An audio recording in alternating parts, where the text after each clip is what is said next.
정성을 다하는 국민의 방송 KBS 주진우 라이브. 그냥 그렇다고요.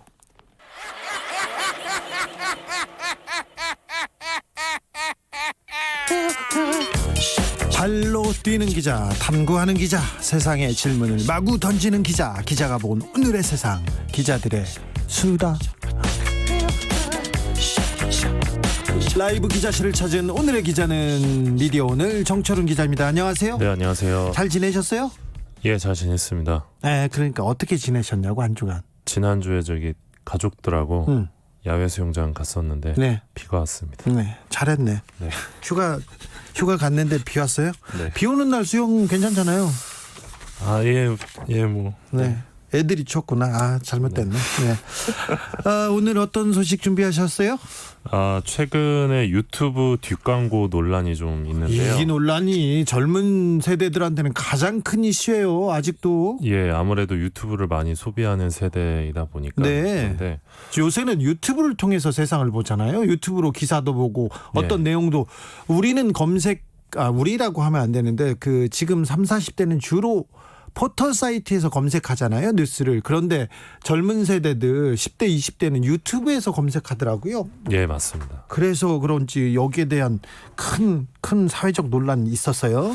예, 지금 유명 유튜버들이 뭐 이른바 뒷광고 해온 사실이 알려지면서 이제 논란이 됐는데, 먹방이나 게임 영상 같은 거를 내보내면서 협찬 사실을 알리지 않은 거죠. 그러니까 네. 돈 받고 진행하지 않았다. 돈 받고 그러니까 네. 방송을 한 사람들이 많더라고요. 예, 그런 건데 이제 구독자 400만 명이 넘는 뭐 유튜버들, 200만 명이 넘는 유튜버들, 400만 명이 넘는 사람은 누구예요? 네, 뭐 문복희와 보겸 채널이 있고요. 예? 200만 명대는 뭐 양팡이나 뭐 유튜버 쯔양이라고 좀 유명한 분이 있는데 아세요? 저는 다 몰라요. 저는 잘 모르는데 유튜버 보겸이란 친구가 지나가다가 예. 와가지고 사진 찍어달라고 해가지고 했는데 저는 누군지 몰랐거든요. 근데 굉장히 유명한 친구더라고요. 예, 아마 진행자보다 유명할 수도 있습니다. 아, 네. 젊은 세대에는. 알겠어요. 네. 저는 유명하진 않고요. 네. 그런데요.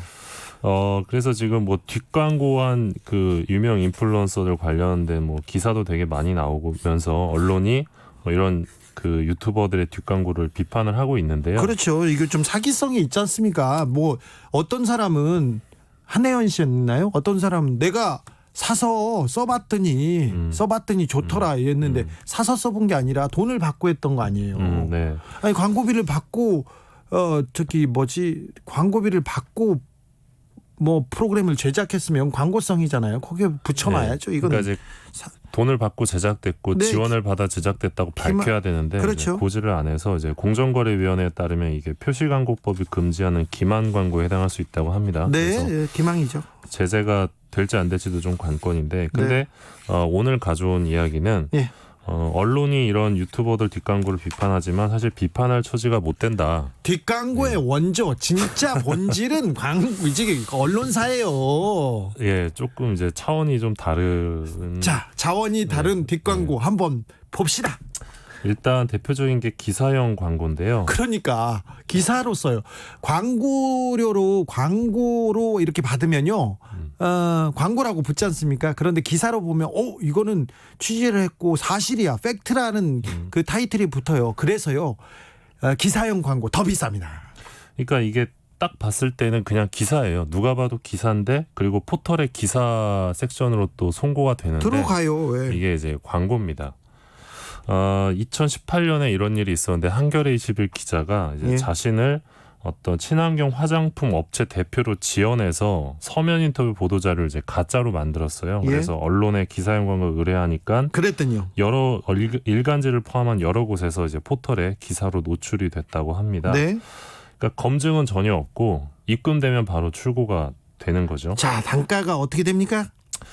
저희가 지난해 이제 미디어오늘이 이제 보도를 했었는데요. 동아일보와 계약을 맺었던 한 홍보대 행사 공문을 보면 전체 지면의 3분의 2, 10단짜리 보도 시 2천만 원 발생, 네.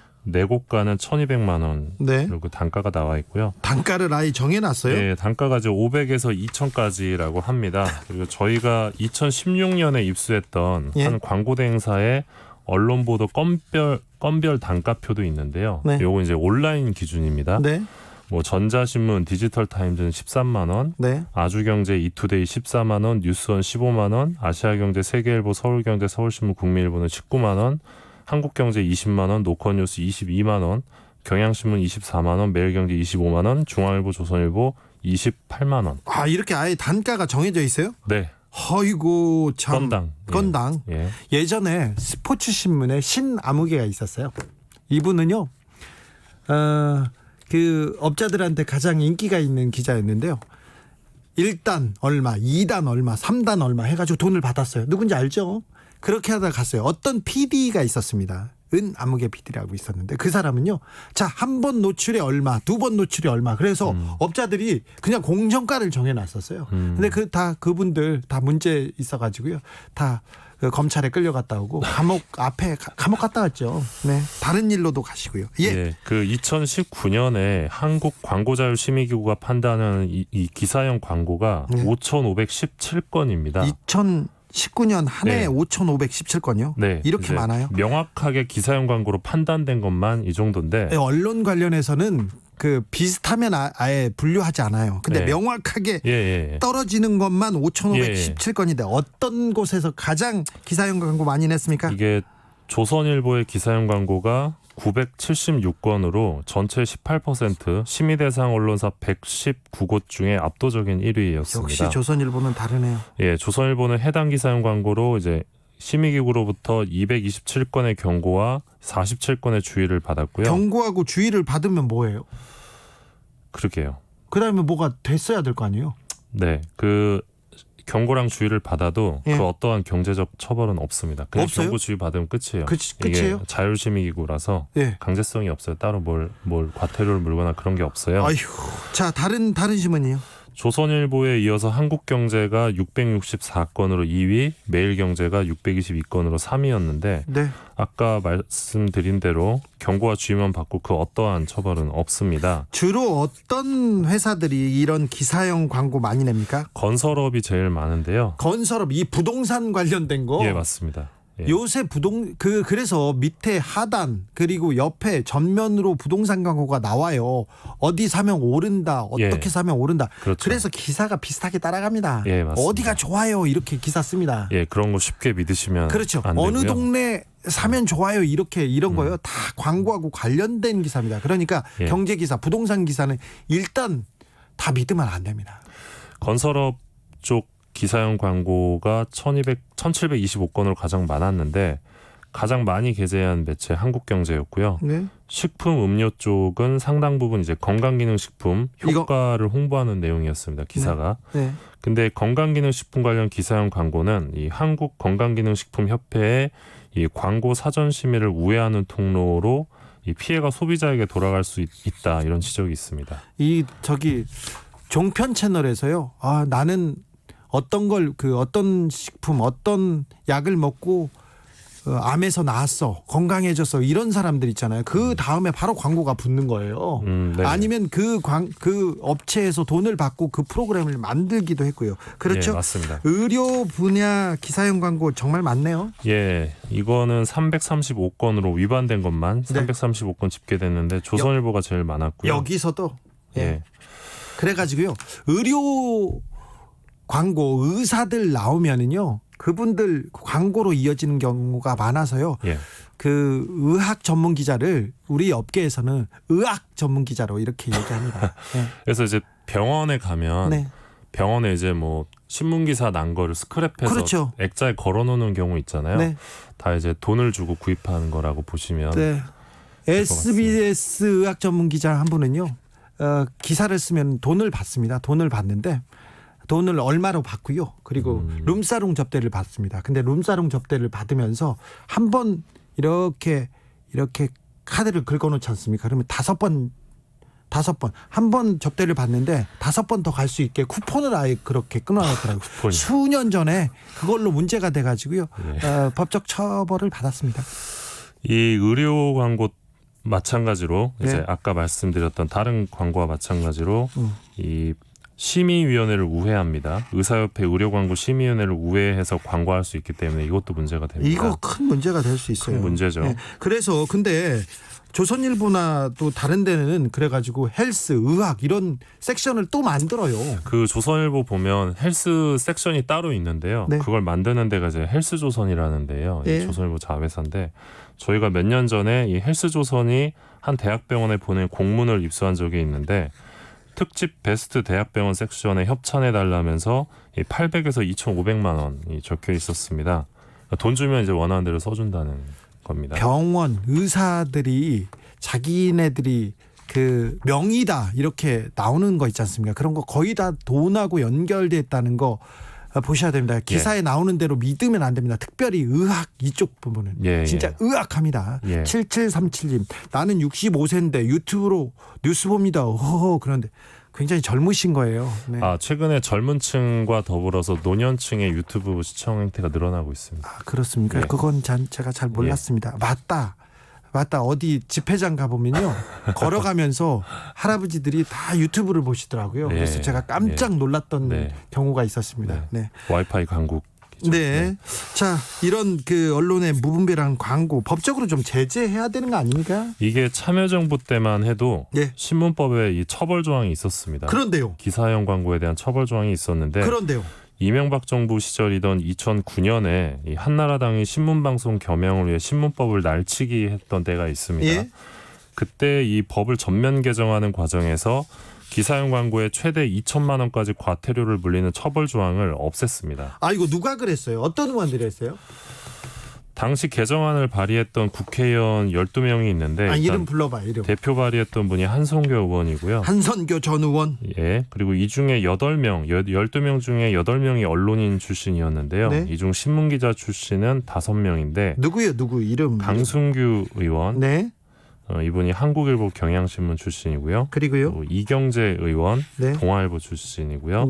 진성호 의원 조선일보 출신, 최구식 의원 조선일보 출신, 홍사덕 의원 중앙일보 출신, 그리고 안영환 현 이제 방송통신위원회 KBS 출신 상임위원. 이분 지금 미래통합당에서 추천해서 방통위원 하시는데 이분도 개정안에 이름을 올렸습니다. 한선교 전 의원도 MBC 아나운서 출신이었죠. 언론인들이 언론계를 위해서 기사형 광고 이런 제재를 없애버렸네요. 그래서 이게 사실 되게 중요한 대목이었는데 너무 이때 이 종편 때문에 이거를 다들 놓친 거예요. 이 조항이 사라진 거를. 그래서 이명박 정부가 정말 이제 꼼꼼하다고 느끼는 게 이런 부분들을 하나씩 없앴던 부분. 그분은 진짜 꼼꼼합니다. 꼼꼼합니다. 그분 주변 사람들은요. 그래서 현재 신문법에 보면 이 기사 배열 책임자가 이 독자가 기사 광고를 혼동하지 않도록 편집해야 된다라고 하지만 처벌 조항이 없기 때문에 이게 의미가 없어요. 혹시 이번 21대 국회에서 이런 그 법안 내야 된다 이런 얘기하는 사람 없습니까? 제가 그렇게 얘기하고 있습니다. 그래요? 법안 내야 된다. 의원 중에는 당신은 기자잖아. 의원 중에는 아직 없는 거. 의원들한테 좀 기사를 써서 좀 알려야 되겠네. 근데 이제 그 20대 국회 때 민주당에서 법안을 냈었고요. 근데 이제 폐기가 됐고 그 전에도 법안이 있었는데 이게 재밌는 게 뭐냐면 2013년에 김세연 새누리당 의원이 김세연 의원이요? 언론인 출신 아니고 기업의 새누리당 의원인데 이분이 과태료 2천만 원 조항을 이제 부활하는 신문법 개정안을 낸 적이 있어요. 그래요? 새누리당에서 그랬더니요. 새누리당에서도 냈었는데 이것도 이제 신문협회에서 반대를 했어요. 신문협회에서? 이제 뭐 신문협회는 당연히 반대하겠죠. 그러니까 이제 여야가 중요하지 않은 거죠.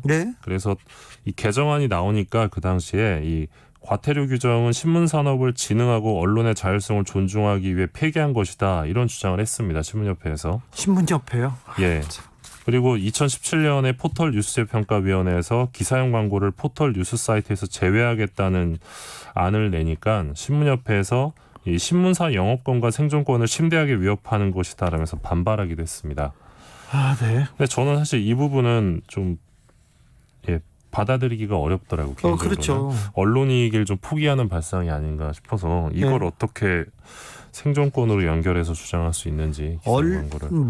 언론 언론 정신 그런 게 어디 있어요? 돈이 중요하지. 그러니까 뭐 언론 뭐 사회의 정의 정화를 위해서 언론한다 그런 얘기를 하는데 뭘 그게 앞뒤가 다르죠. 돈 벌려고 하는 거 아닙니까?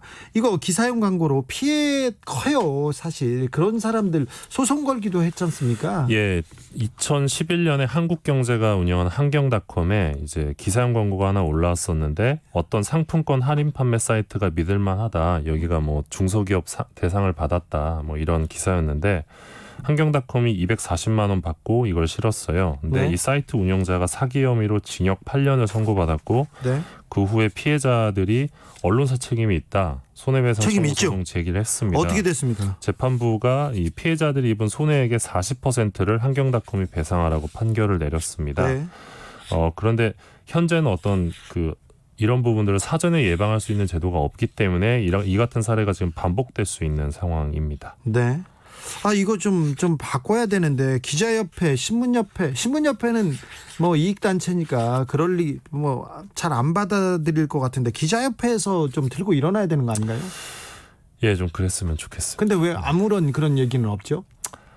뭐 다른 중요한 일도 많으신가 보죠. 네. 뭐 이거 중요한 일인데요. 네. 근데 이 문제가 개선되지 않고 있습니다. 계속 돈 주고 기사를 만들어내는 현황은 좀 네. 계속 찾아볼 수 있는데요. 네네. 그렇죠? 네. 근데 이제 뭐 중요한 부분이 신문뿐만 아니라 방송도 좀 문제가 있습니다. 방송 단가가 더 세고 방송도 많이 하죠. 방송의 경우는 이제 협찬이 주로 들어가는데 어떻게 하고 있습니까? 이 협찬이 방송 내용에 침투했는데 이게 협찬이라는 거를 시청자들이 모르는 경우가 있습니다. 네. KBS 1대100이라는 프로그램이 제가 지금 KBS 어렵게 일하고 있는데 꼭 KBS 들고 와야 되는 건가요? 이게 공정 알았어요. 예, 가봅시다. 2010년 이제 10년 전 일인데 네. 한국 수력 원자력 직원이 92명이 출연해서 원자력 에너지가 유일한 대안이다 이런 문제가 출제가 됩니다. 아니 그때. 수력 원자력 직원들을 프로그램에 출연해서 알았어 네. 좋은데 예. 문제가 원자력이 유일한 대안이다 이런 식으로 됐어요? 예, 이때가 이제 이명박 정부 때 KBS인데 네. 원전을 홍보하는 문제가 또 한 달에 한 문제씩 노출이 됐어요. 계속요? 2010년에. 예. 네. 그때 이제 알고 보니까 한수원이 1대100에 4억여 원의 협찬을 진행을 했었고요. 이때 이명박 정권 때 그 언론이 굉장히 뭐라고 해야 되나 그 수익 창출을 많이 했어요. 그때 정부 광고, 정부 기사형 광고 계속 만들어 줬고요. 네. 이런 거 계속해서 협찬 광고 만들었어요. 예, 많이 했어요. 드라마 내용에 침투한 경우도 있는데 그래요? 2016년에 박근혜 정부 때 예. MBC 드라마 운빨 로맨스라는 드라마가 있었어요. 예. 뭐 안 보셨겠죠? 예. 거기 나오는 주인공이 황정음 씨였는데 네. 어떤 공모전에 나가서 신작 게임을 소개해요. 근데 갑자기 창조경제혁신센터 건물이 등장하고 공모전 포스터에도 창조경제혁신센터가 등장을 한 거예요. 이거 얼마 받았어요? 미래창조과학부가 이제 네. 3,300만 원을 이제 MBC에 준 사례였고요. 네. 그러니까 문제는 이제 시청자들 대부분이 협찬이라는 걸 모르는데 더군다나 이게 다 세금이라는 거죠. 그렇죠. 정부에서 신문이나 방송에 이런 광고 되게 많이 만듭니다. 프로그램 만들 때 협찬도 많이 하고요. 네. 어떤 퀴즈에다 하나 넣는데 돈 내고 우리 돈이에요. 우리 세금이야. 우리 세금 이렇게 막 썼어요. 거의 뭐 여론 조작의 경우도 있는데 네? 매일경제가 2015년 3월에 박근혜 정부 때죠. 예. 노동시장 개혁 시리즈를 썼는데 네? 3월 10일자 기사 제목이 호봉에 기댄 기성세대 양보 안 하는 강속노조가 일자리 막아. 노조를 비판하는 건데요. 예, 이게 이제 고용노동부가 5,500만 원을 준 기사였습니다. 정부가 예. 합법적으로 일하고 있는 노조 얘기를 공격하는데 예, 맞습니다. 돈을 5,500만 원을 대준 거네요. 예, 이건 거의 여론 조작이라고. 볼 여론 수 조작으로 볼 수밖에 없죠. 예, 맞습니다. 이게 홍보대 행사를 거쳐서 턴키 홍보를 했던 건데 네. 그나마 다행인 건 현 정부 들어서 이게 거의 사라졌다고 알고 있습니다. 이명박 대통령 때 정권 때 생겨가지고 박근혜 정권까지 굉장히 번성했는데요. 예. 지금은 좀 사라지고 네. 있습니까? 최근에 문제가 된 거는 이제 이것보다는 연계 편성인데요. 아까 이게 진행자께서 뭐예요? 연계 편성은 뭐예요? 예, 아까 진행자께서 처음에 말씀하셨던 이제 건강 프로그램 보는데 예. 돌리다 보니까 홈쇼핑에 똑같은 제품이 나오는 거예요. 그렇죠. 바로부터요. 예, 그 지난 1월 22일 TV조선 건강 프로그램을 보면 이제 크릴오일이 소개됐는데 네. 동시간대 홈쇼핑 채널에서 크릴오일 상품을 판매를 했었고요. 네. 또 2018년에는 SBS 좋은 아침이라는 프로그램에서 이 망고 사진을 보여주면서 와일드 망고의 효능 건강에 좋다. 계속 했는데 나오죠. 바로 이제 CJ 그 오쇼핑에서 다이어트 앤 와일드 망고 요 상품이 판매가 됐습니다. SBS가 이런 쪽으로 능합니다. 그래서 이제 이게 문제가 좀 돼서 이제 방통위가 실태 점검을 했었는데 네. 2018년 7월 한 달 동안 이 같은 연계 편성이 MBN 47회, 채널A 41회, TV조선 32회, JTBC 17회, SBS 17회, MBC 7회 순으로 나타났습니다. KBS에는 여기는 없네요. 예, KBS는 없었습니다. 네. SBS 17회. SBS가 이쪽으로 능합니다. 이명박 정부 때 또 얘기하면 안 되나? 그때 그 SBS에서 홍보 수석실로 이렇게 많이 갔어요. 대변인으로도 많이 갔습니다. 네, 그러면서 방송 광고 이쪽을 많이 풀어줬는데 굉장히 정부에서 많이 밀어줬죠. 그러니까 이런 연계 편성 역시 돈 받고 이루어지는 건데 네. 역시 자연스럽게도 프로그램에서 이 건강식품 혹은 뭐 상품에 대한 어떤 그 문제점 같은 건 전혀 이제 언급이 안 되겠죠. 일방적인 홍보가 나오기 때문에 그렇죠. 이건 역시 시청자들에게 어떤 피해로 돌아갈 수 있다는 점에서 굉장히 큰 문제입니다. 건강에 예. 대한 관심 크지 않습니까? 예. 그래서 나는 이걸로 나았다. 이걸로 효과 봤다. 나는 이걸로 다이어트 했다. 그리고 바로 광고 붙이는 거예요. 요거 정부에서 좀 제재해야 됩니다. 방통위 뭐 하고 있습니까? 특히 종편이 이게 좀 사례가 심해서 네. 최근에 방통위가 TV조선과 채널A 재승인 당시에 예. 그 좀 고지를 명확히 해라 협찬 고지를 예. 그게 좀 재승인 조건을 부과했는데요. 예.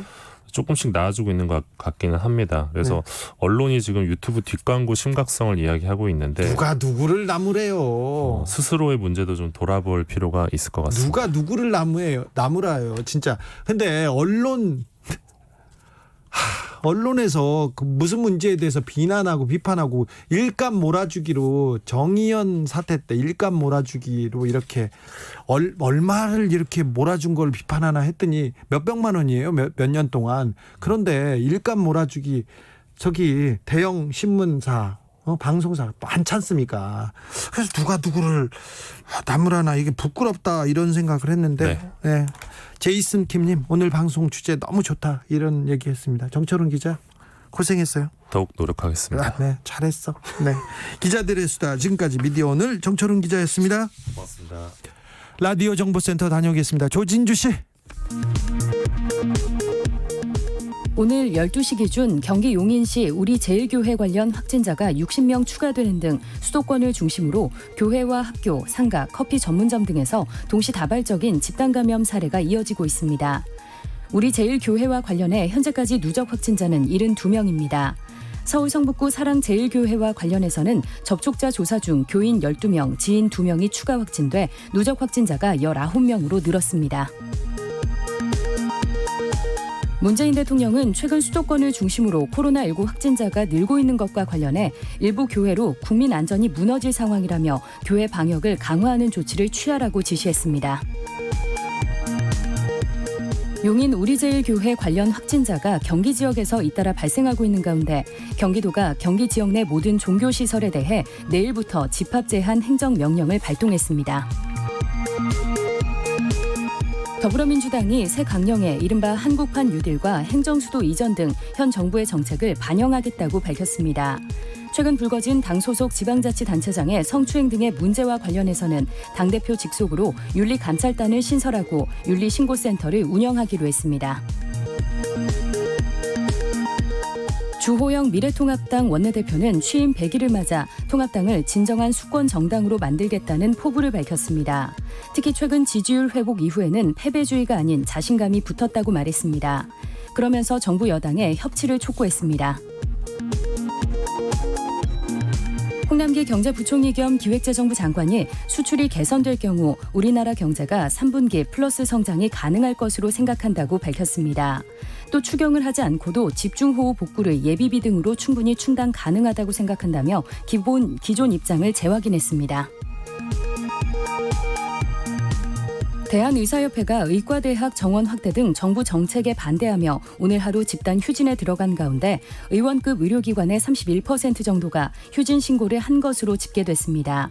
오늘 휴진에는 대학병원 등에서 수련하는 인턴, 레지던트 등 전공의들이 참여했지만 응급실, 중환자실, 투석실, 분만실 등과 같이 환자 생명과 직결되는 필수 의료 분야 의사는 참여하지 않았습니다.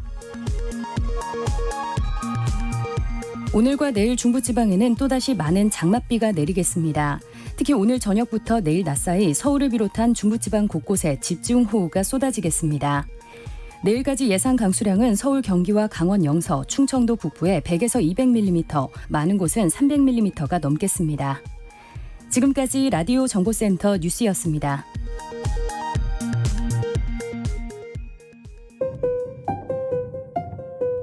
정치 피로, 사건 사고로 인한 피로, 고달픈 일상에서 오는 피로. 오늘 시사하셨습니까? 경험해보세요. 들은 날과 안 들은 날의 차이. 여러분의 피로를 날려줄 저녁 한 끼 시사. 추진우 라이브.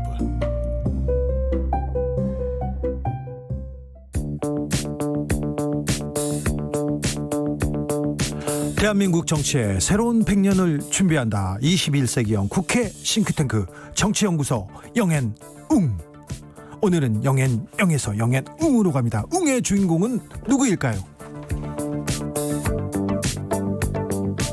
21대 국회에 보내는 고급진 정치 컨설팅, 이번 한 주 뜨겁게 분석해 보겠습니다. 정치는 데이터다, 정치는 과학이다. 박시영 윈지코리아 컨설팅 대표, 안녕하세요. 데이터 박.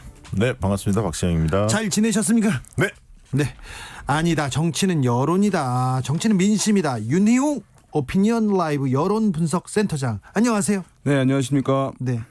웅의 주인공은 윤희웅 센터장입니다. 네. 인사 좀 부탁드릴게요. 네, 소개하시는데 방금. 네, 알겠습니다. 반갑습니다. 네, 네. 알겠어요. 됐어요. 네. 여론조사 전문가 두 분 모시고 이번 주 여론, 요동치는 여론의 눈동자 한번 짚어보려고 합니다. 아이고, 오늘 이번 주 여론 역전하고 역전 뭐 뜨겁습니다. 한국갤럽 조사부터 볼까요? 차기 대통령 선호도 조사에서 이재명 경기도지사가 이낙연 의원을 앞질렀어요. 어떻게 보십니까?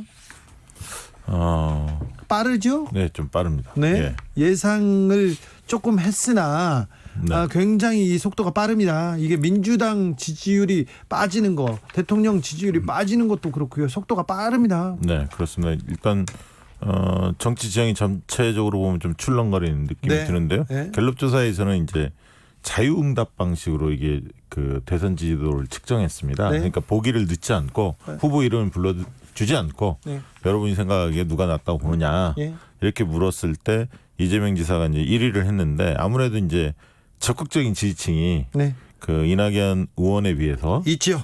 좀 두텁다 이렇게 볼 수 있는데, 두텁죠. 그런 측면의 영향도 있고, 최근 이제 과정에서 어쨌든 이재명 지사는 부동산 문제나 뭐 코로나 방역도 그렇고 여러 가지 부분에 대해서 좀 명확하죠. 선굴군, 네. 본인만의 해법 이런 것들을 굉장히 강하게 제시를 하는 반면에 이낙연 의원은 이제 전당대회 과정에서 여전히 조금 신중한 행보를 좀 해오시면서 좀 해법들에 대해서 지금 이제 여러 가지 여건이 어려움에 빠져 있는데 본인만의 어떤 해법, 어떻게 돌파해야 하는지 이런 부분에 대한 명확한 입장을 좀 내지 못하다 보니까 제가 볼 땐 이런 생각도 좀 들어요. 누가 정치인인지 누가 행정가인지 헷갈릴 때가 있다.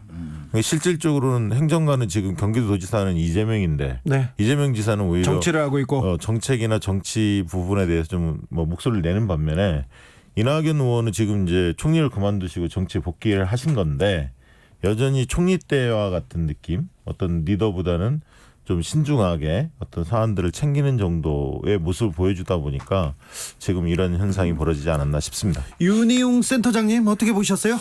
그러니까 대권 주자들, 대권 조사에서는 지지율의 높고 낮음보다 사실 더 중요한 것은 추세. 지지층의 경고성이거든요. 아, 그래요? 예, 그러니까 어떤 이제 정치인이 내가 지지층을 가지고 있다. 근데 그 지지층이 뭐 그냥 상대적으로 지지하는 사람들도 있을 텐데, 어떤 사람은 배타적 지지층을 가지고 있는 사람들이 있어요. 네. 배타적 지지층이란 건 뭐냐면 다른 사람은 안 되고 난 이 사람만 지지할 거야라고 말하는 사람들이거든요. 적극 지지층. 그렇죠. 뭐 말씀하신 데 그런 것인데 그런 이재명 지사와 이낙연 의원들 봤을 때 이재명 지사는 이런 배타적 지지층을 가지고 있는 거예요. 적극 이재명만의 네. 지지를 선호하는 사람들. 네. 근데 이제 이낙연 의원 같은 경우는 뭐 여러 사람들 중에 이제 신중하고 하니까 가장 나을 것 같아.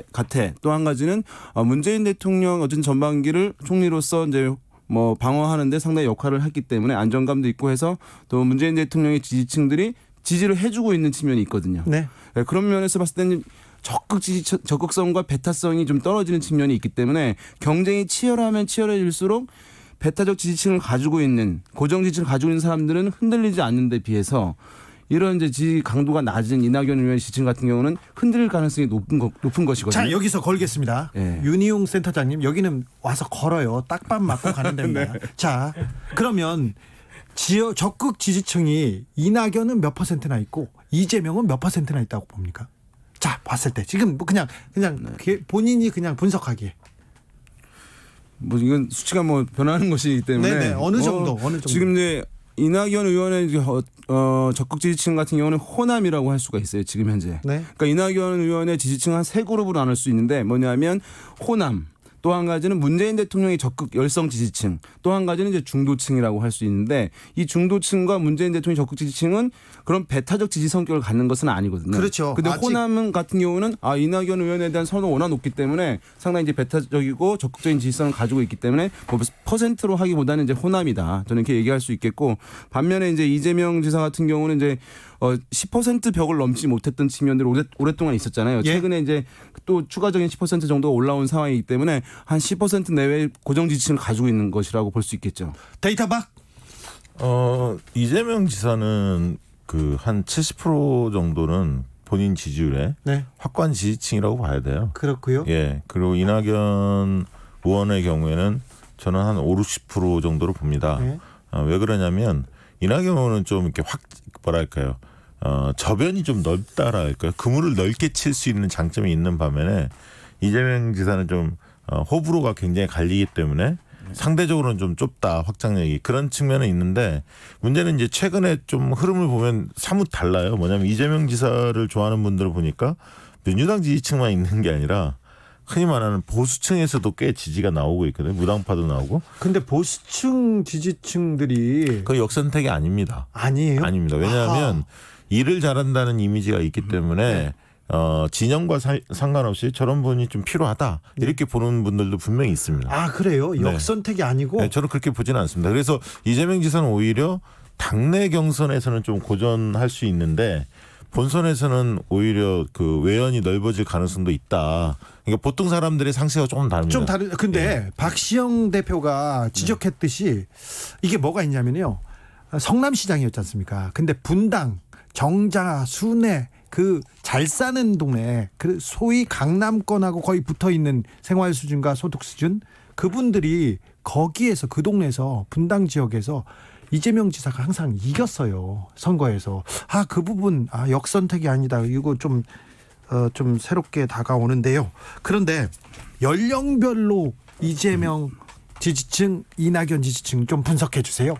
네, 연령별로 보면은 이낙연 의원의 경우에는 주로 60대 이상에서 크게 앞섰고요. 예. 이재명 지사는 대체적으로 보면 40대에서 예. 크게 좀 앞섰고 30대에서도 뭐 27대 17 정도로 40대에서는 31대 18로 좀 많이 앞섰고 20대에서도 거의 더블 스코어로 앞섰습니다. 17대 9. 그러나 60대 이상에서는 이낙연 의원이 18, 이재명 지사 8로 이낙연 의원이 앞섰고 무엇보다 이제 중요한 더불어민주당 지지층에서는 이낙연 의원이 여전히 37, 이재명 지사가 28로 네. 민주당 안방에서는 여전히 이낙연 의원이 강세를 보이고 있다. 다만 둘 간의 갭이 좀 좁혀져 가고 있다. 이렇게 볼 수 있을 것 같습니다.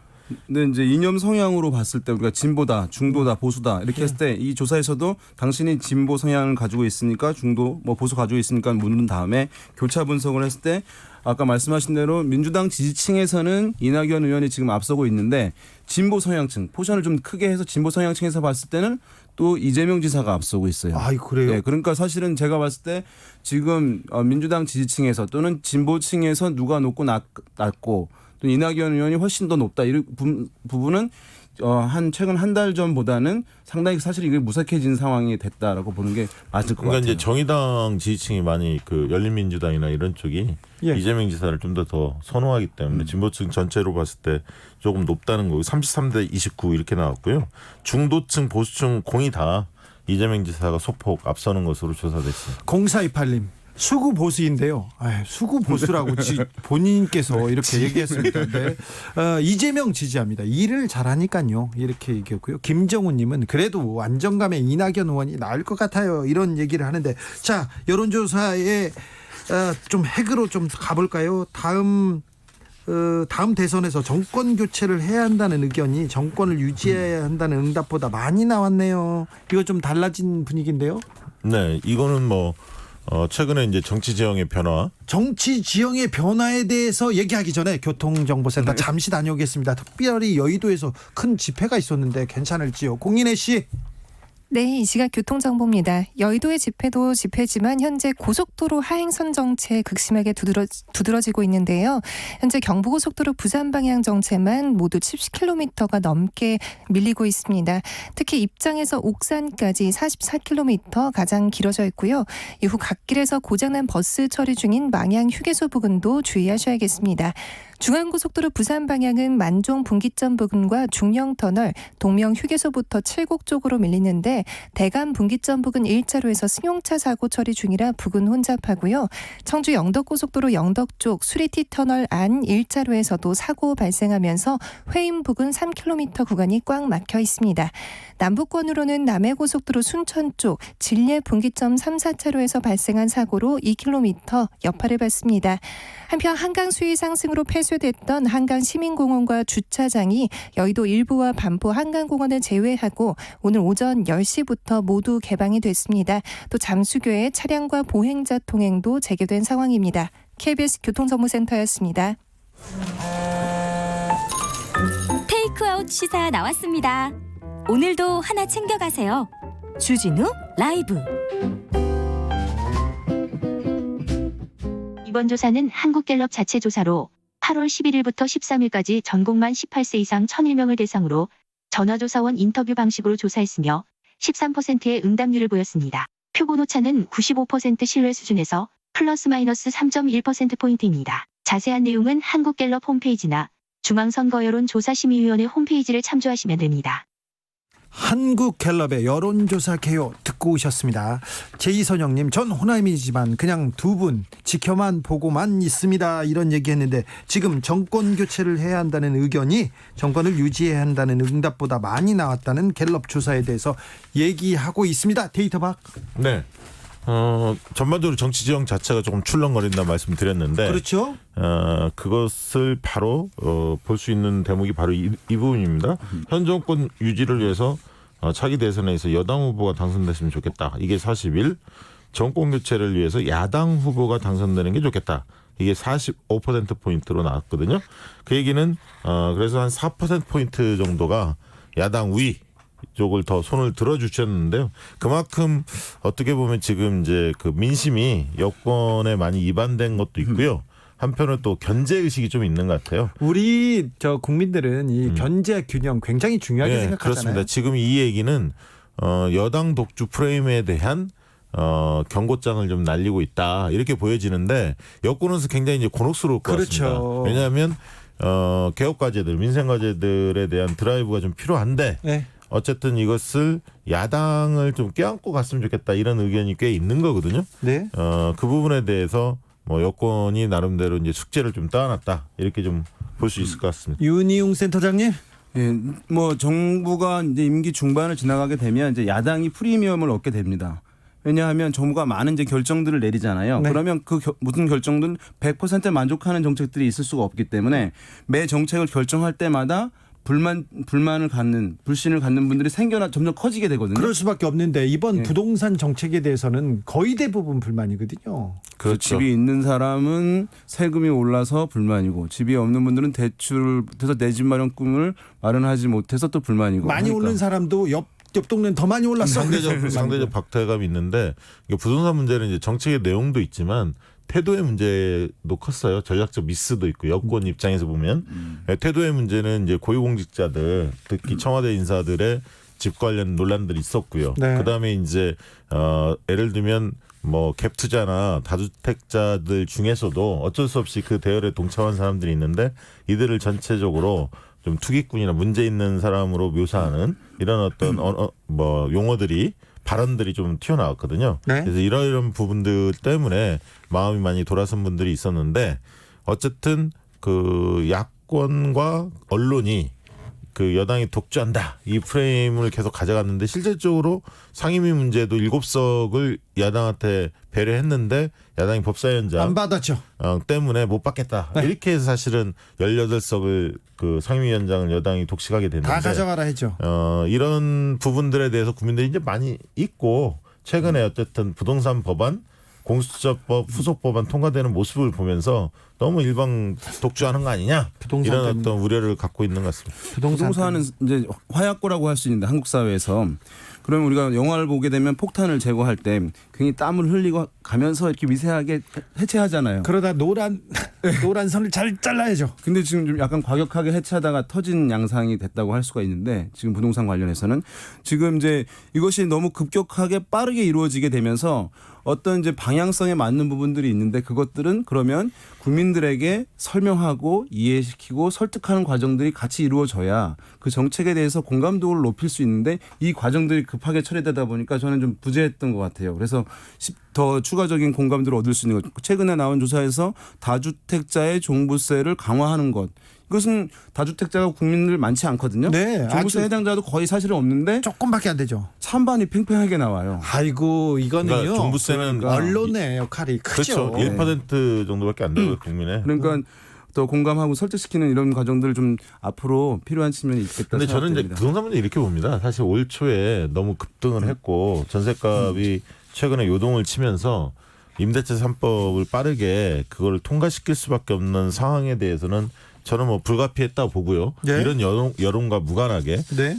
그리고 앞으로 부동산에 대해서는 지표가 지금 주간 상승률이나 그다음에 법인의 매물들이 조금씩 나오고 있거든요. 그런 지표가 발표되고 있기 때문에 이게 이제 한두 달 정도 더 이런 지표들이 만약에 꾸준히 이어진다면 지표가 좀 축적이 되면 심리가 개선이 됩니다. 그러면 조금 더 냉철하게 판단하지 않을까. 지금은 좀 화가 나 있는 거죠. 예. 네, 화가 나 있는데 그러면요 문재인 대통령 지지율 계속 떨어지고 있습니다. 그리고 민주당의 지지율 떨어지고 있는데 그러면 더 떨어질 것 같습니까? 아니면 이게 조금 바닥이다. 아니면 이제 저는 사실 이번에 부동산 문제도 컸지만 이 재난재해도 큰 거예요. 기상재해도 사실 기상재해 이 정도로 그 어마어마하게 수혜가 컸는데 물난리가 이 단일 사안만 해도 한 4, 5%는 빠질 수 있는 사안입니다. 실질적으로. 재난재해가 나오면 좀 지지율은 그러면 그 갤럽이나 리얼미터 전반적으로 보면 호남에서 많이 민주당 지지율이 빠지고 있거든요. 호남이 가장 타격이 컸죠. 네. 그런 요인들도 있기 때문에 지금이 가장 최저점일 것 같고요. 물론 뭐 거기서 한 2, 3% 더 빠질 수는 있겠지만 거의 이제 바닥권에 오지 않았나. 물론 이제 대형 스캔들 뭐 권력형 비리가 터진다든가 또 다른 악재가 있으면 또 추가 하락이 있겠지만 당분간은 이런 횡보세를 좀 보이면서 민주당이 전당대 이후에 뭔가 혁신하는 모습들이 좀 보여진다면 좀 통합당과 민주당 간의 랠리는 좀 당분간 지속될 가능성도 있다. 왜냐하면 통합당도 정강 정책을 발표하면서 굉장히 기대감을 좀 불러일으킨 측면도 있거든요. 네. 네. 윤희용 센터장님 역대 최저치 지금 대통령의 직무 수행 능력 수행 평가 점수인데요. 역대 최저치는 아닙니다. 역대 아니에요? 지지도 39%면 민주당 그러니까 현 정부의 임기 내 네. 문재인 대통령이 조국 사태 때 39를 찍었고 그게 동률이지 역대 대통령 10몇 프로도 아니요. 많고요. 역대 대통령 그때는 뭐 3% 4%까지 갔었어요. 아니 그러니까 역대 대통령 역대가 얘기하면 아니고 안 된다는 거죠. 문재인 대통령의 그 임기 중에 최저치는 맞잖아요. 네. 예. 네. 자, 근데 이제 발언을 이게 잘하셔야 합니다. 임기 중 잘릴 수가 있어요. 네. 문재인 대통령 뭐 왜 여기 와가지고 자른다 이런 얘기하지 마. 네. 네? 그런 식으로 하실 거예요? 안 할 겁니다. 네. 이게 이제 잘 하실 거예요? 네. 네.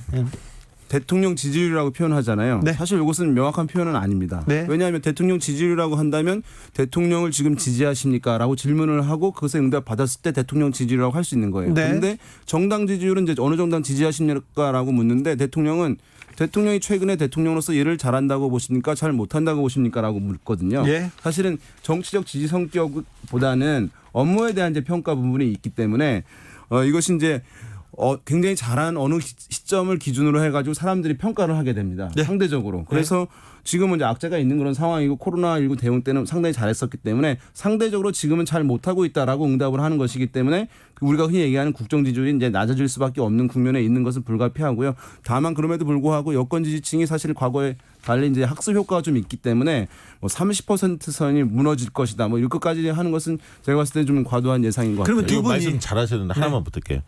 그래서 언론이 가끔 조사를 할 때 정치적 지지도라는 질문을 사실 해볼 필요가 있습니다. 저희는 가끔은 해봤는데, 그러니까 대통령의 지금 직무 수행에 대한 지지도거든요. 예. 대통령으로서 일을 잘하냐보다 그걸 떠나서 대통령을 정치적으로 지지하느냐 이렇게 묻는 정치적 지지도를 사실 해보면 윤여영 대표가 얘기했던 의미를 알 수가 있어요. 그러니까 정치적으로는 지지하는데 일은 좀 잘 못해 요즘에. 이렇게 얘기할 수 있거든요. 분들의 갭이 있습니다. 예. 그걸 잘 읽어낼 수 있어야 합니다. 아하, 네.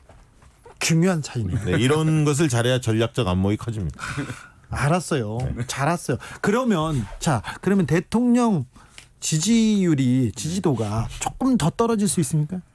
뭐 수치상은 지금 국면에서는 떨어지리라고 보십니까? 저는 근데 지금 갤럽 조사 같은 경우에 2점 척도거든요. 네. 2점 척도는 굉장히 압박이 셉니다. 잘하냐 잘못하냐 이러면 대세 좀 평가 안 좋을 때는 대세 편성으로 쭉 가요. 근데 4점 척도로 매우 잘한다, 대체로 잘한다, 대체로 잘못한다, 매우 잘못 이런 방식으로 물으면 지금보다 갤럽 조사보다는 대통령 지지율이 아마 좀 더 높게 나올 겁니다. 다다음 주에 이제 또 조사기관 4곳에서 발표를 하는데 그 그때는 조사에서는 더 높게 나올 겁니다. 그러니까 윤희용 조사 방식의 차이도 좀 있다. 윤희용 센터장님도 비슷한 생각이십니까? 네, 그렇습니다. 호걸님이 열린우리당 때 생각납니다. 언론머리에 휘둘려가지고 자중질환으로 망했죠. 옳은 정책이라며 밀어붙이고 결과로 평가받아야죠. 이 얘기하셨고요. 럭저리아님은 내 생각엔 개혁이 지지부진하고 말로만 개혁하는 척하지 말라는 지지자의 심판 아닌가 생각합니다. 이런 얘기도 했는데 그러면요. 이재명 지사의 그 지지도 그리고 이낙연 의원의 대선 지지도도 그렇게 의미 있게 이렇게 앞서가지는 못하고 있어요. 그러면 민주당 지지율이 떨어지면 그럼 미래통합당 후보가 올라가고 있습니까? 아니 그렇지는 않습니다. 그렇지는 않아요. 네. 미래통합당 그러면 그 반사적으로 이익을 보는 사람은 누굽니까? 실질적으로 여기서 지금 미래통합당의 후보는 한 명도 거론이 안 됐고요. 예, 윤석열 검찰총장은 통합당 후보는 아니잖아요. 아니죠. 예, 그렇지만 이제 통합당의 지지자들이 좋아하는 분이시죠.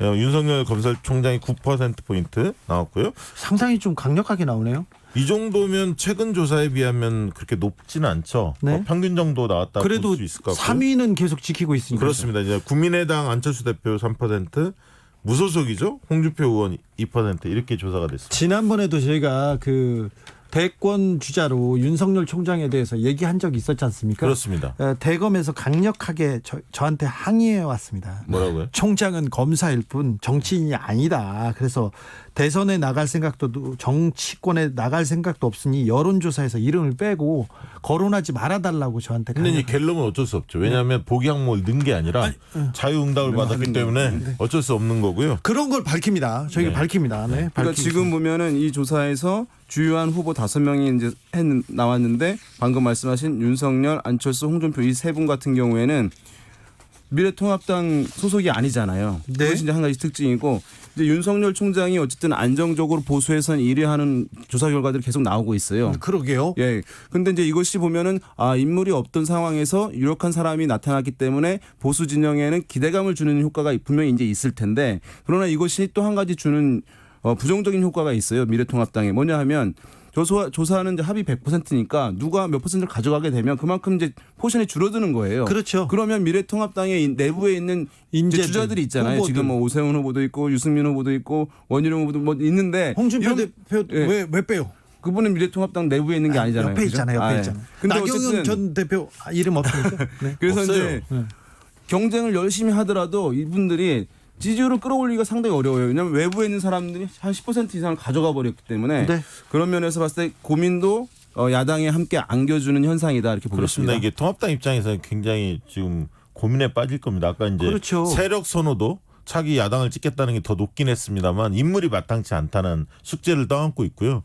윤석열 총장에 대해서는 버리기도 아깝지만 그렇다고 윤석열 총장한테 올인하기에는 불확실성이 크죠. 굉장히 부담이 크죠. 예를 들면 지지도 계속 유지될지 그리고 뭐 도덕성이라든가 여러 가지 문제가 없는지 등등을 좀 따져봐야 하기 때문에 고민이 많을 것 같습니다. 자, 정치연구소 영앤웅입니다. 그런데 청와대 개편이 일단락됐습니다. 이번 개편 박시영 대표는 비서실장 그리고 수석 3명 정도는 교체된다 이렇게 예측했는데 노영민 비서실장 사표 반려됐습니다.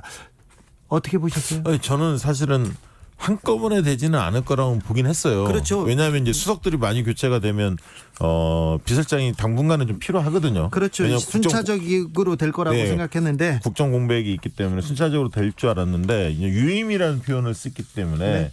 이게 이제 국민들이 보기에는 적절하지 않게 보일 것 같아요. 왜냐하면 실장이 좀 교체가 돼야 인사 혁신을 한다, 쇄신을 한다 이 이미지를 줄 수가 있는데 뭘 좀 했다. 했다 이렇게 들 수 있는데 그래서 저는 추석 전 한 9월 정도에는 순차적으로 비서실장을 교체해야 하는데 지금은 국정 공백 때문에 당분간 유임을 한다 뭐 이런 식의 메시지가 나올 줄 알았는데 단순히 유임 이렇게만 딱 나오니까 국민들의 어떤 비판 이런 것이 좀 따갑지 않나 그런 생각이 듭니다. 그러니까 지금은 이제 어떤 국면을 전환하기 위해서 국민들의 어떤 인식을 전환하기 위해서 어쨌든 개각이라든가 인적 쇄신을 하는 것이잖아요. 그러면은 이렇게 기준이 설정돼 있거든요. 사전에 언론이라든가 국민들 선에서. 그런데 그것이 이제 미치지 못하다 보니까 오히려 부정적 인식만 커지고 인적 쇄신을 위한 긍정적 효과를 제가 봤을 때는 거의 누리지 못한 상황이 돼버린 것 같아요. 수석을 5명이나 바꿨는데요. 바꿨음에도 불구하고 상징적인 어떤 기준을 사람들이 갖고 있는데 그 부분에 미치지 못했기 때문에 그런 것으로 좀 그리고 이제 또 그 부동산 문제가 있기 때문에 부동산 문제를 좀 책임졌던 정부의 강요라든가 청와대 책임자라든가 이런 부분에 대한 후속 조치가 없었거든요. 이런 부분들도 좀 민심에는 좀 괴리된 측면이 있지 않나 생각이 듭니다. 청와대 개편안이 그 국민들한테 그 설득력을 못 얻으면 지금 그 청와대가 조금 어떻게 보냐면 청와대 지지율, 민주당의 지지율이 떨어지고 그리고 민주당 대선 후보 주자들이 조금 더 주춤하는 이 모양새가 그 추세가 조금 지속될 가능성도 있어요. 약간 있는데 이제 그 문재인 대통령의 최대 특장점 중에 하나가 공감 능력이었거든요. 그동안에. 그래서 이제 국민들의 생각을 잘 읽어내고 거기에 그 합당한 어떤 조치를 취했었는데 그래서 인사 문제에 대해서도 아직 그 불만들이 민심이 상당히 있기 때문에 이 문제에 대해서 좀 심각하게 받아들이지 않을까 기대해 봅니다. 그런데 문재인 대통령의 고집이 항상 조금 늦는 듯 했지만 국민의 마음을 결국은 샀거든요. 네. 그러니까 이제 지금 보면은 지금 문재인 대통령의 국정수행평가 아까 물어봤잖아요. 그런 일을 잘하냐 못하냐. 그런데 어떤 대통령에 대해서 신뢰하느냐 뭐 이런 것을 물어본다면 좀 더 높을 수 있는 부분이에요. 그래서 신뢰라든가 이런 리더십의 개인적인 리더십이 훼손되지는 않은 그런 상황인데 어쨌든 그렇기 때문에 그것이 유력한 리더십 자원이기 때문에 국민들에게 나와서 저는 한번 이거 진지하게 얘기하는 게 기회가 필요하고 있으면. 그것이 좀 효과를 발휘할 가능성은 여전히 남아있다 보겠습니다. 알겠습니다. 오늘도 감사했습니다. 정치연구소 영앤웅이었습니다. 오늘 감사합니다. 네, 고맙습니다.